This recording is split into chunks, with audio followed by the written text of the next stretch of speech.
لما تبقى ماشي النهارده في تركيا وتلاقي السياج بتاع الشرطه موجود في حتت كتيره كده، خاصه عند ميدان تقسيم وشارع استقلال، وممكن ان هو شارع استقلال يتقفل كمان. احب اقول لكم ان ده عشان اليوم العالمي للمراه اللي هو 8 مارس. طب ما عادي يا جماعه، ايه المشكله؟ كل سنه وهي طيبه يعني، والمراه جميله ولذيذه وكل سنه يعني.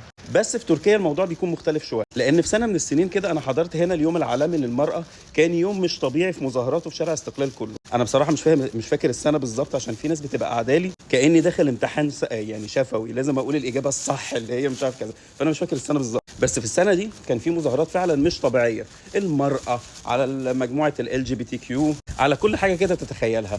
فمن ساعتها اليوم ده بالذات بيكون فيه التأمين عالي، بعيدا طبعا عن يوم اللي هو عيد العمال اللي هو بيكون 1/5. وبعدين الفكرة في حاجة تانية، ان اليوم ده جاي امتى؟ جاي النهارده يوم الحد، يوم الحد الناس بتبقى كلها اجازة، فالتجمع ممكن يكون اسرع. بس انا حابب اقول لكم حاجة سريعة، انا بصور الفيديو دلوقتي على العصر اهو، لحد دلوقتي مفيش اي حاجة حصلت والدنيا تمام والشارع كان مفتوح، بس كان الاستعدادات لسه موجودة. حابب اسمع رأيكم بقى في الاخر، ايه الحاجات اللي ناقصة المرأة عشان يبقى النهارده اليوم العالمي للمرأة؟ وهل في يوم عالمي للراجل ولا لا؟